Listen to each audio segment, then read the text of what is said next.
Fala pessoal, sejam bem-vindos ao canal Vem de Química Bebê! Eu sou o professor Matheus Narras e nessa aula falaremos sobre a solubilidade dos compostos orgânicos.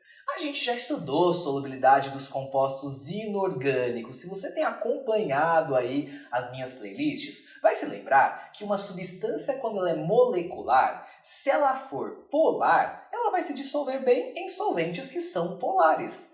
Enquanto uma substância molecular apolar vai se dissolver melhor em solventes que são apolares. É a famosa regra do semelhante dissolve semelhante. Moléculas polares se difundem melhor em moléculas polares porque interagem mais facilmente. Moléculas apolares se dissolvem melhor em moléculas apolares porque também tem uma melhor interação ali. Mas você já parou para pensar, por exemplo, numa molécula orgânica como o etanol? Pensa no etanol, que é famoso, o álcool que a gente tem no nosso dia a dia muito presente, não é mesmo? Já pararam para pensar que o etanol se dissolve na água? O etanol se dissolve na água. O álcool que a gente compra, por exemplo, no supermercado é um álcool hidratado, é um álcool misturado com água. Eles estão numa mesma fase. Mas já parou para pensar também que o etanol se dissolve na gasolina? Sim, o etanol se dissolve na gasolina também. Vejam, o etanol se dissolve na água, que é polar, mas se dissolve na gasolina, que é uma mistura de hidrocarbonetos, ou seja, uma mistura apolar. Como isso é possível? Como é possível o etanol se dissolver tanto em solventes polares quanto em solventes apolares? Esse é o assunto da nossa aula de hoje. Então, se você ainda não se inscreveu no meu canal, aproveita, se inscreva agora, curta o vídeo, compartilhe com seus amigos e antes da aula, roda a vinheta!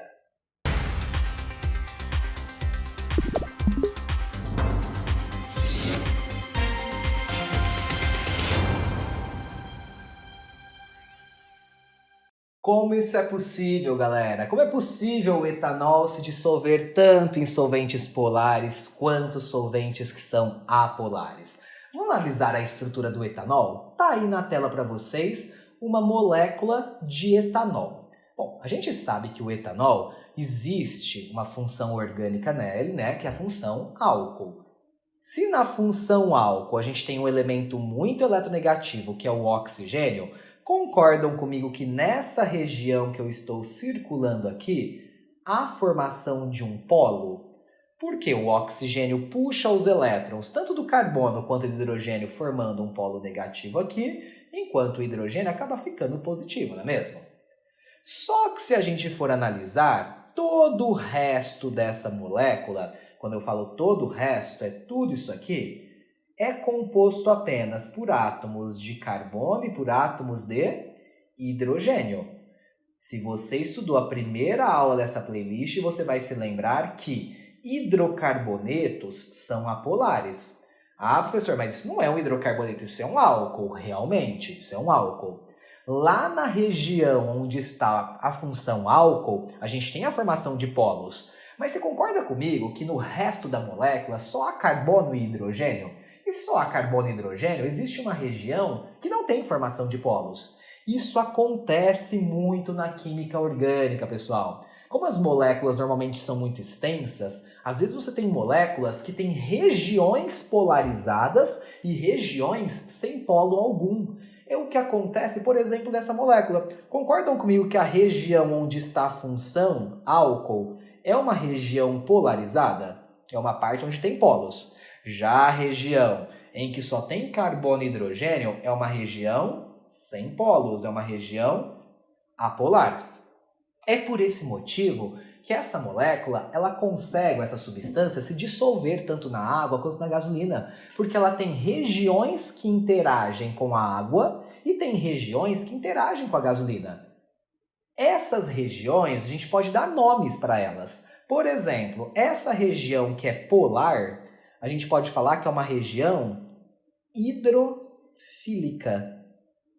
O que significa uma região hidrofílica? Filia significa afinidade, hidro pela água. Então, a região polar desse álcool é a região que tem afinidade com a água. Já a parte apolar, a gente pode chamar de uma região hidrofóbica. A gente sabe que fobia é aversão, hidro a água, então a região apolar desse etanol tem aversão à água, ou seja, não há interação, porque essa parte é apolar e a gente sabe que a água é polar, isso a gente já estudou lá na playlist de Química Inorgânica. Eu posso, se eu quiser, chamar essa região hidrofóbica de região lipofílica. Lipo vem de lipídios, que são moléculas apolares, predominantemente. Se são moléculas apolares, vão ter interação por essa região apolar do etanol. Por isso que eu chamo essa parte de lipofílica. Filia, afinidade, com lipídios, com solventes que são apolares. Já a outra parte, que eu chamo de uma parte hidrofílica, eu posso chamar de uma região lipofóbica. Porque se essa região é polar e os lipídios são apolares, essa região não vai ter afinidade com os lipídios ou com solventes apolares. Então vejam que interessante, pessoal. Quando você tem moléculas orgânicas, pode acontecer dessas moléculas terem regiões polares e regiões apolares. Isso faz com que elas consigam se dissolver tanto em solventes polares quanto em solventes apolares. Na sequência, eu vou mostrar para vocês uma sequência de moléculas. A gente vai comparar a solubilidade delas, tanto em água quanto em solventes que são apolares. Bora lá!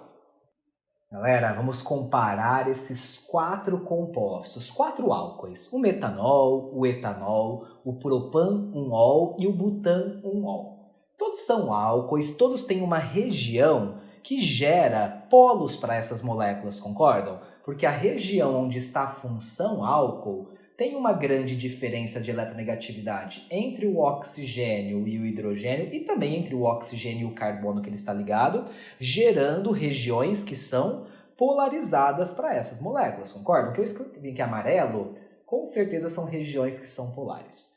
Só que nessas moléculas também temos regiões formadas apenas por carbono e hidrogênio, concordam? Vejam, carbono e hidrogênio aqui, carbono e hidrogênio aqui, muitos carbonos e hidrogênios aqui, e na de baixo mais carbonos e mais hidrogênios ainda. Vejam a quantidade de carbonos e hidrogênios. Bom, a gente sabe, a gente já identificou isso tanto na primeira aula dessa playlist quanto nessa aula já, que essas regiões que são formadas apenas por carbono e hidrogênio são regiões apolares. Bom, vamos comparar essas 4 moléculas. Concordam comigo que à medida que a gente vai descendo, deixa eu traçar aqui, ó, uma setinha. À medida que a gente vai descendo nessa sequência de moléculas, o que vai acontecendo? Eu vou tendo um aumento da região apolar, concordam? A região apolar vai ficando cada vez maior à medida que eu vou descendo, porque a cadeia carbônica está aumentando.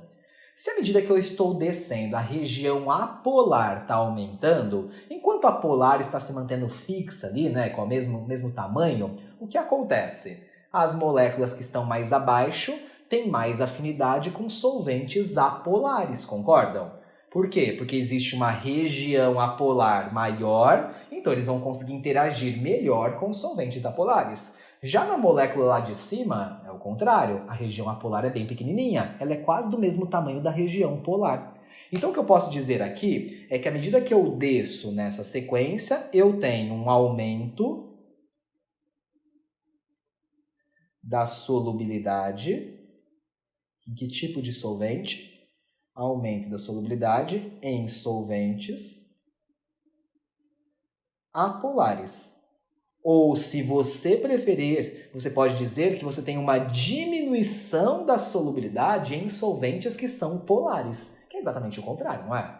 Agora, quando você vai analisar de baixo para cima, deixa eu traçar uma reguinha aqui. Agora eu estou analisando subindo nessa sequência de substâncias, olhando agora de baixo para cima. O que a gente conclui? À medida que eu vou subindo, vai diminuindo a região apolar. Ou seja, a parte polar ela começa a ter um destaque maior. Embora ela seja a mesma parte polar em todas, lá em cima, concordam que a parte polar tem mais relevância? Porque a parte apolar é pequena. Então, como para cima, nessa sequência de moléculas, eu vou tendo uma diminuição da região apolar, então é porque eu vou diminuindo para lá a solubilidade em solventes apolares. Consequentemente, para cima eu vou aumentando, então eu tenho um aumento da solubilidade em solventes polares.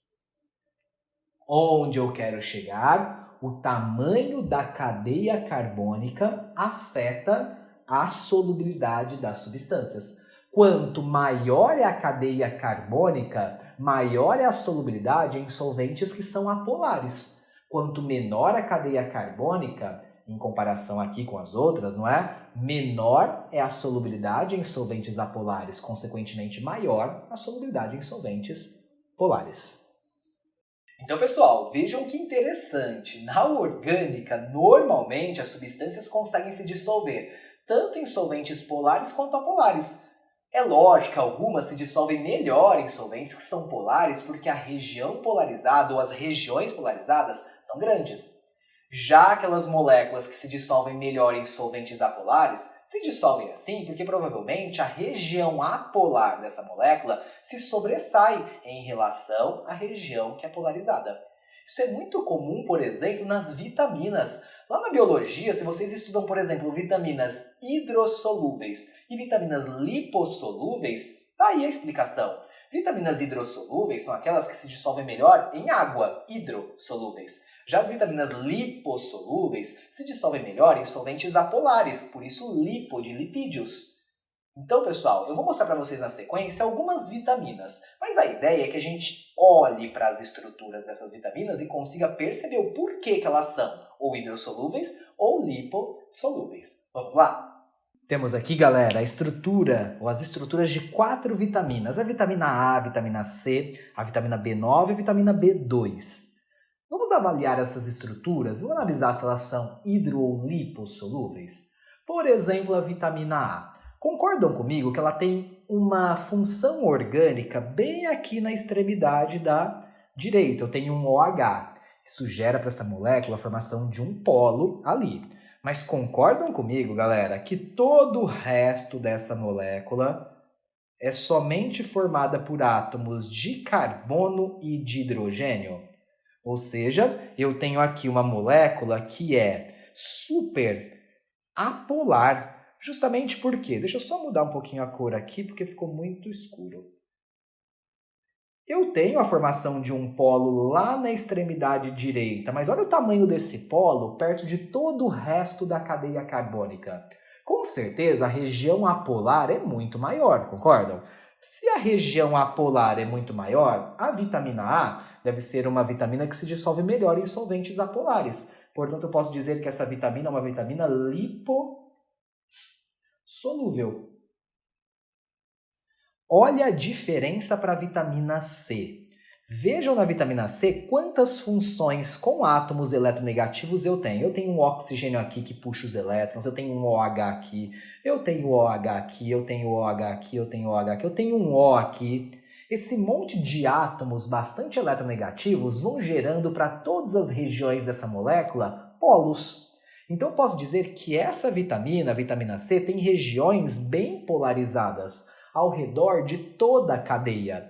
Por esse motivo, a vitamina C é considerada uma vitamina hidrossolúvel, porque por apresentar uma grande quantidade de polos ao redor de toda a sua estrutura, gera-se então uma grande afinidade pela água, que também é polar.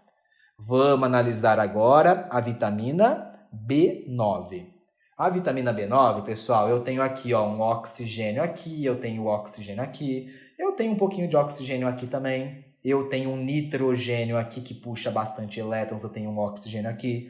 Aqui eu tenho um OH, eu tenho vários nitrogênios aqui ao redor de todas essas regiões da molécula e tenho mais um nitrogênio aqui. Gente, Tem nitrogênio ao redor de toda a cadeia, não é? Tem oxigênio também, gerando para essa molécula muitas regiões polarizadas. Isso faz com que essa molécula, como ao todo o redor dela tem a formação de polos, deve ser uma molécula muito mais hidrossolúvel do que lipossolúvel, concordam? Não que não tenham regiões apolares, tem. Tem, né, o anel ali que só tem átomos de carbono e hidrogênio, tem uma outra região aqui que só tem átomos de carbono e hidrogênio. Só que a grande parte da molécula apresenta por toda a sua estrutura átomos bem eletronegativos. O mesmo acontece no próximo exemplo. Vejam, eu tenho o OH aqui, eu tenho o OH aqui, eu tenho o OH aqui. Isso vai gerando esse monte de oxigênio e nitrogênio, várias regiões que são polares nessa molécula. Não que esse restinho que sobrou aqui, ó, deixa eu pintar ele de azul, não que isso aqui não torne essa molécula também com uma região apolar. Sim, mas a grande parte da molécula tem polos. Portanto, se a grande parte da molécula tem polos, eu posso dizer que essa molécula tem uma configuração que gera ela uma boa solubilidade na água. Eu tenho, então, uma vitamina hidrossolúvel. Então vejam, pessoal, se a região apolar de uma molécula se sobressai em relação à polar, temos ali uma molécula mais solúvel em solventes apolares. Aí eu mostrei para vocês exemplo de vitamina que é mais lipossolúvel, justamente porque tem região apolar se sobressaindo. Em contrapartida, se ao redor de toda a estrutura eu tiver polos sendo formados graças à diferença de eletronegatividade que existe normalmente entre átomos de oxigênio e nitrogênio com a cadeia carbônica, a gente tem regiões polarizadas, gerando para essas moléculas uma boa solubilidade em solventes polares, como a água. Por isso que a gente chama essas vitaminas aí de vitaminas que são hidrossolúveis. Independente se é uma vitamina ou se é qualquer outra substância, e é orgânica e você tem que analisar a solubilidade dela em água ou em solventes que são apolares, analise o tamanho das regiões polares e o tamanho das regiões apolares. Então, se você curtiu essa aula, se te ajudou, compartilhe com seus amigos, se inscreva no canal, curta o vídeo. Eu te espero na nossa próxima aula, quando falaremos de mais duas propriedades dos compostos orgânicos, o ponto de fusão e o ponto de ebulição. Até lá!